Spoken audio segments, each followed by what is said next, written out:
so much for, first of all, for accepting our invitation. So this is the recording for the fourth International Alternative Education Symposium, and we have Alexander Khost as our guest. We will be talking about deschooling, homeschooling, alternative education, and democratic education, and all the approaches they have to the abilities needed in the times of crisis, and also inclusive education and restorative education, because restorative education is the main theme of our symposium this year. So welcome. Thank you. Thank you so much for having me. Thank you. And first of all, I wonder, since it is our agenda item these days in Turkey, the earthquake and the crisis, like crisis management, and this is actually a lifelong skill, I guess, like managing crisis and facing with the difficulties of life. How do you think that self-directed education or alternative, like democratic education as an alternative education branch, approach this kind of issues, like the time of crisis and abilities needed? How do you deal with that? Well, I think that self-directed education in general, not even just in times of crisis, but certainly it helps in those times, doesn't give children a certain curriculum. It doesn't give them a set list of things that they need to learn.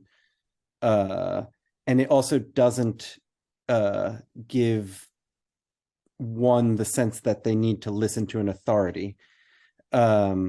Instead, what it does is it asks you to be your own authority. It helps people with confidence. It makes them more capable to be able to say, I can go find the answers, or I know what resources to go ask, rather than sitting there and waiting for somebody to give you the answers to something. So that's kind of a broad answer to. The question is that what would be your suggestion, or if you observed any cases like that, for the ones who have background from conventional education trying to get used to this approach? Yeah, the process, the term that we use for that in self-directed education is deschooling. So the majority of people today, not just in Turkey, but in the United States and in any country that I've at least experienced, we grew up in a different way, and so it can be very challenging for us to. Sorry about the sound. It can be very challenging for us to know how to approach self-directed education for ourselves, how to instruct others. I like that you use the term conventional education to talk about the alternative, which is, it's not that it's traditional, it's conventional. It's what most people do, but it's actually not very long-standing. Conventional education is 100 and 150 years old as far as students sitting in front of a teacher in a classroom and education being compulsory. And 150 years is actually a tiny little blip. You know, it's a very short period of time in the history of humans. And so in recent memory, it's difficult, but it wasn't always this way. And I think that that's really important to remember when you're thinking about this, because self-directed education does seem very unusual and people think it's risky and it's an experiment. But actually what the experiment is the last 100 years of conventional education. The first thing I'd say is be gentle on yourself. It takes a long time to understand a different approach. And this approach really, so many of the questions we normally would ask, you can't even ask because it's a completely different way of measuring things. You know, it's not like, how do you get kids to do their homework, or what's classroom management like? Because those things don't exist. I was talking to somebody about my own children and was saying, who have grown up self-directed, and they said, they were asking me about something risky, about me not being present for something. And they said, well, what if your kids skip class? And I said, no, you don't understand. My kids never would skip class because they chose to go to the class. They liked their class. just that sheer point right there, that we assume that children don't like school. That just, we all assume that. We all know that. We make jokes about it. There's whole comedy shows about it, you know. so much of our cultures, all of our cultures today, are based around that's true, and it's always true. But it doesn't have to be that way. There are children who love their schools and love their education and want to do it. And so I would say the first steps I give to people are, if you have a way to, read materials, watch videos, speak to people, there's plenty of people out there that would be happy to talk to you about it. And there's plenty of resource. The Alliance for Self-Directed Education is the self-directed.org. The website is a great first, just to find resources, to see the hundreds of schools that do this all over the world.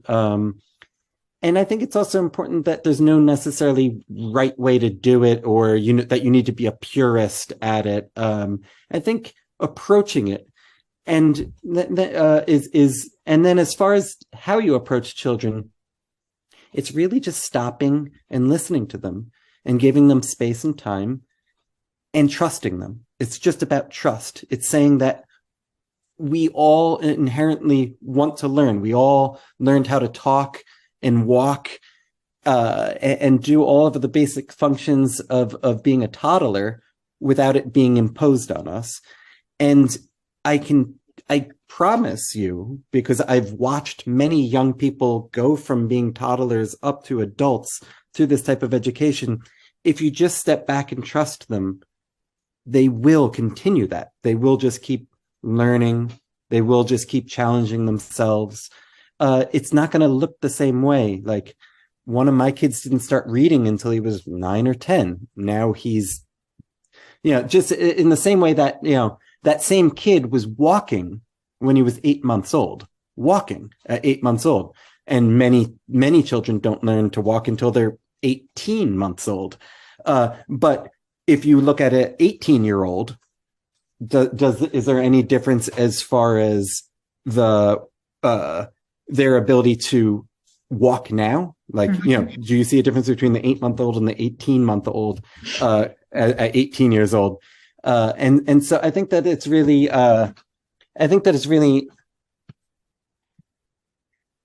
important to realize that if there's no risk, if a 9-year-old doesn't have a risk at not learning how to read, then it's okay for them to take that time to learn to read at their own pace.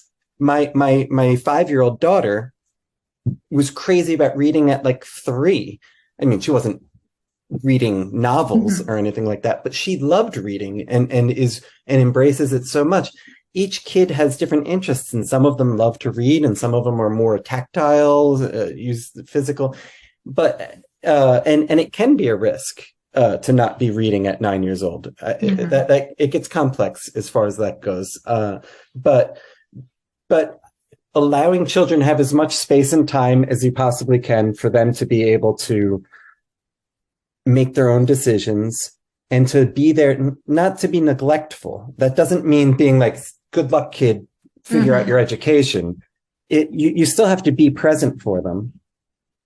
But it means that you step back and you let them lead. And I think the more that people can just sort of step back and give, and there's a bunch of different tools. My favorite one, if I may, because it's a really simple process, is and this can be done. You don't need to start a democratic school. You don't need to do this in school at all, which is why I like it so much, is giving kids a period of time called special time, where you just say the next hour is yours. You decide how you want to spend that hour, and I'm here to observe, to support you if you need something, and step back. Or like letting the kid decide what you're going to have for dinner, or what you're getting in the grocery store, or, like any of those types of things, is the baby steps, the first steps at letting them start feeling empowered and starting to make decisions over themselves. And the more that you allow them to do that, the more you realize how capable. Actually, when I taught in Turkey, it was 25 years ago, and I didn't have much experience working with little kids. And I remember having to substitute teach in the kindergarten. Mhm. And there were these 5-year-olds and they looked so tiny and fragile. And I remember being like, oh my God, now I have children of my own. And I'm like, by the time you're 5 years old, you can like go get a job. You know, like I think 5-year-olds are completely capable. So, but if you stop, in all seriousness, if you stop and allow kids to take their own risks, to make their own inquiries, you realize how amazingly capable they are at a very young age of being able to make all sorts of decisions. And that when they can't, Mhm. if you're really sincere, if you really are letting them and being like, look, I'm stepping back, when they know something's risky or something's really challenging, they'll come to you and say, hey, I need your help. Mhm. And Yeah. that's a really wonderful way of starting it. That's great. I think in this way, like in this understanding, parenting means that you acknowledge the fact that your child is an individual. But this does not have in conventional understanding, because you do not like acknowledge that the child, the baby you have is an individual. You do not have it in conventional education because you feel that you have to give every single instruction to the kid to live. And then when that kid become an adult, like in 18 or 19, 20 years old, so then you start complaining about him or her not being an individual and not making good decisions. But you didn't let that kid to make decisions. Yeah. And you also mentioned that I liked it a lot. You also mentioned that this conventional education is not the tradition. Actually, it's not something very old. Mhm. The thing that is very old, I think, is self-directed education. I think it's since the antiquity, because I think even like the first humans, because I do not think that Homo erectus waited for an instruction to start making tools. It was on the nature, and then that like Homo erectus decided something, and then just for survival, then he did it. So he didn't wait for someone to give instruction or to give like the guideline to read it and then get used to it and do it. So the thing that is more profound and having more roots is the self-directed education itself, I guess. So so Mike, another question is that there are some criticism about alternative education and its branches, and even to self-directed education, saying that there is a problem for certain regions about social and economic structures of the families. So if you are living in a well-developed country, so it is easier for you to let your kids to be self-directed. But what about the other parts? I do not like to use the term disadvantageous groups, because like this is not okay, but there is no other notion for that, so I have to use it. What about the case for disadvantageous groups in terms of socioeconomic conditions, or again the refugees that we mentioned in the beginning? So what is the possible solutions for that, you think? I will say the criticism of that isn't actually about the education. It's about the system, the structure of society, right? Society isn't set up in a way where we can offer this to everyone, and therefore it becomes a privileged type of education. There's nothing wrong with the form of education. The methodology itself is absolutely fine, and there's nothing wrong with it. It's that we've monopolized giving any public funding to a certain methodology, and these other methodologies aren't given access to that. So if you want to criticize anyone, criticize governments or social structures, sort of a thing. Obviously, that doesn't help as far as the solution goes, which, to point out, well, it's their problem, not my problem, isn't going to fix the problem. And it's the toughest part of this. I would say again, not trying to solve it all. It doesn't necessarily mean that we have to convert all schools over, or that we need to necessarily make all parts of a child's life like this. I'd say from having spent a significant, a bit over a year of my life in Turkey, I understand how much more challenging what I propose the self-directed education is to do in Istanbul than it is in New York City. It's a hell of a lot easier in New York City because the laws are in favor of it, and because, frankly, it depends on the family and the circumstances, but there's a lot more money in New York in general. And it does take money. connected with what you were saying last time, the wrong assumption of people thinking that self-directed kids are antisocial. My question is that there can be also this like not criticism but wondering, like curiosity about that. You know, the world is right now is going to an understanding of this globalism and multicultural and multilingual environment. So how can we help the self-directed kids in their process of getting adapted to the multicultural and multilingual environments? Or should that be even an option when it is self-directed? Like should it be us guiding them on that, or should it be their choice? If life takes them to that direction, then they decide. Or like how do you think? What do you think about that?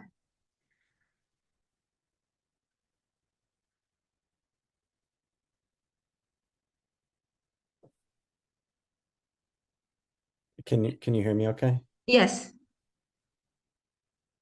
I can. Okay. So let me just see if I got the question correct.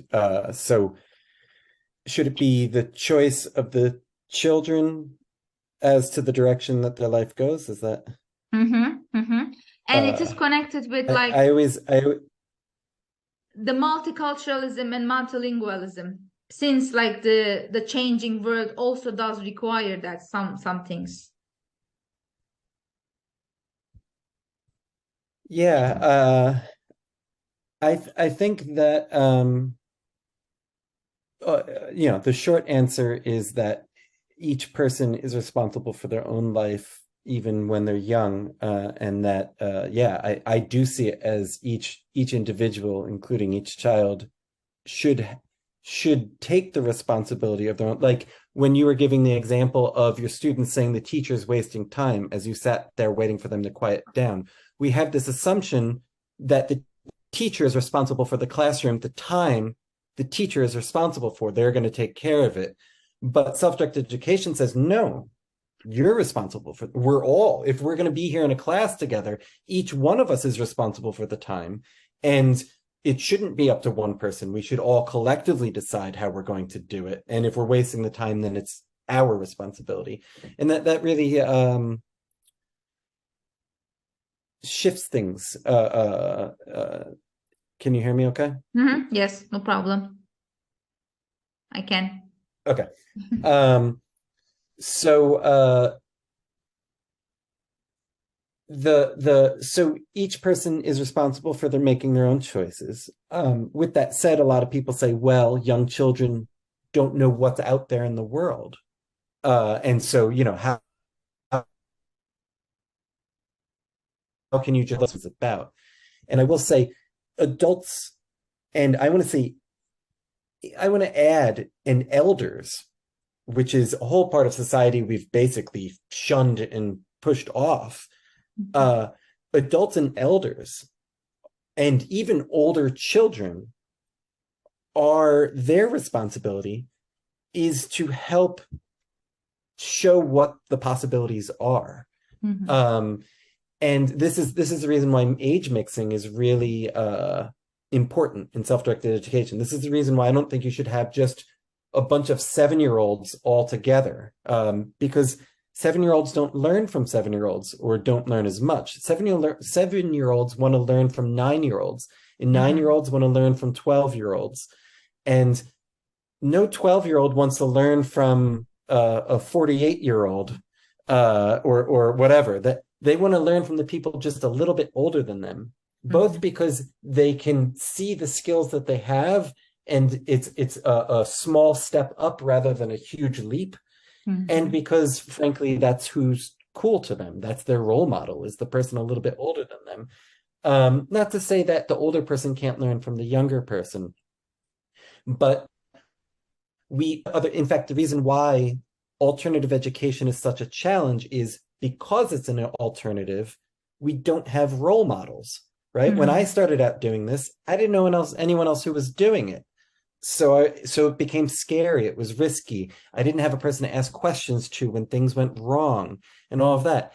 We look to mentors. We want something familiar and comfortable. We want to be able to ask someone and say, oh, my parents did it this way, so I'm going to do it this way.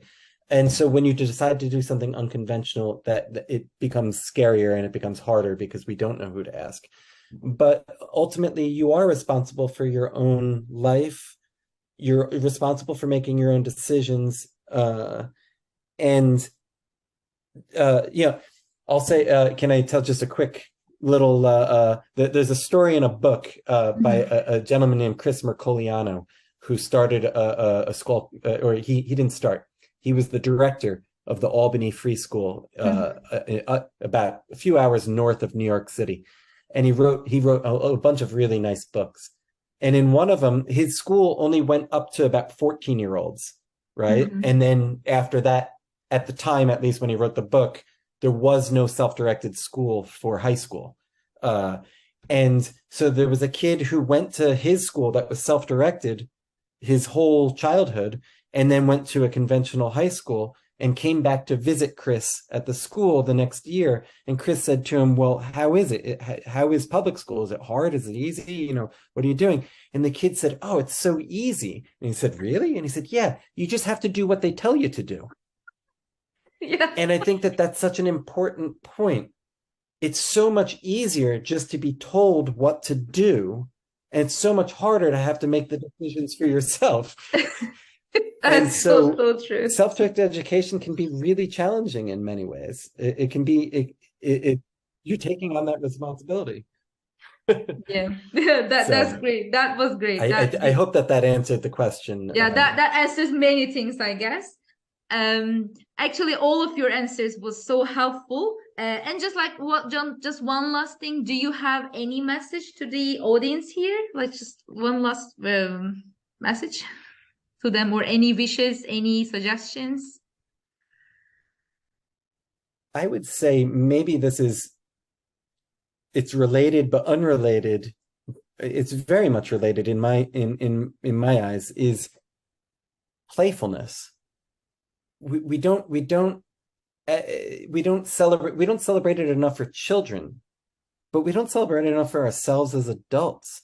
And I think that the more we can look at life playfully, and life is, you know, there've been multiple massive earthquakes. There's wars going on all over the world. There's income inequality and greedy people who are killing the planet and all of that. But if we can set that aside and look for a minute and have some joy in our own life and playfulness, and sort of watch children. I think there's so much that we can learn from children at looking at adaptability and just rolling with things and having joy in their everyday. And so I would say, if you can do that as an adult, if you can have more of that, not only are you going to fulfill your own life more, but then you'll be better suited for being in the environment of children. So I'd say that's the big thing that I think about lately. Great. Thank you so much for your time. And I will be stopping the recording here.